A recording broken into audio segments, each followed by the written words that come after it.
कलाहांडी जिला थुआमूल रामपुर ब्लॉक कानीगुड़ा ग्राम पंचायत अधीनस्थ जबांग गाँव आउ देखा मिली दादन श्रमिकों मृतदेह। मृतक जनक उदय माझी बयस 52 वर्ष गाँ जबांग केरल राज्य को दादन खटी पुओ झील को पाठ पढ़ाइबा आशारे जाइथिले। केरलर कोत्तूर जगार काम करुथिले। तांको एते दुर्भाग्यर विषय पलटिछि। एक कांथ बाड़ भांगी तांको शरीर उपरे भुसुड़ी पड़िछि। सेही दादन श्रमिकर मृत्यु घटिथिबा सूचना मिलिछि।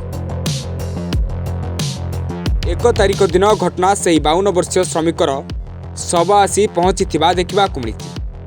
मृतकर 3 पुत्र और झील गोटे जहाँकि अस्मिता माझी युक्त 2 प्रथम वर्षर छात्री अटे।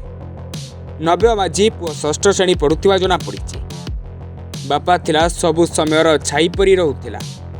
एबे किए बा दरकार बेले पाठ पढ़ा पई टंका देबो। बापा परी किए हेबो बापा थिला दुनिया चिन्हिबो। हेले माँ केवल पिंजरा भितर थाई माँ केते जे देखिछि दुनिया जे हमकु चिन्हई देबो। माँ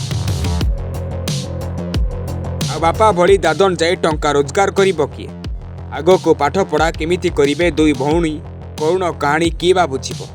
स्वामी चलीगला परे केते टंका देले कौन स्वामीर जीवन फेरी आसिबो कि? आजी देले कौन सेई टंका जीवन जाक चली हबो कि? सेथिपाई मु सरकार को अनेक प्रकार शिक्षा देई गाँ गाँव रे रोजगार दियंतु सरकार को मोर विनती बोली गुहारी करिथिबा सामना को आसी। नमस्कार, जवान ग्राम अरुण कहते आम गाँव जड़े केरल राज्य को जाई कैकोड़ डिस्ट्रिक्ट वाल भुसुड़ी जाए उदय माझी मृत्यु होती। एमती दादन जाऊँ सब मृत्यु सब फेरुंट गाँव को। ओडिशा सरकार एवं भारत सरकार को अनुरोध करमिति दादन जावा टे बंद करूँ। आ गाँ गाँव प्रत्येक गाँव किसी काम धंदार तालीम नि जाऊ। युवक युवती मानक जो सहायता जो मैंने पाइबा कथा पाई पार ना बहुत समस्या गाँ गहली रही जाऊँगी। से ओडिशा सरकार एवं भारत सरकार को अनुरोध करुच्ची। जय जगन्नाथ। थुआमूल रामपुर महेंद्र नायकों को रिपोर्ट टुडे न्यूज लाइव।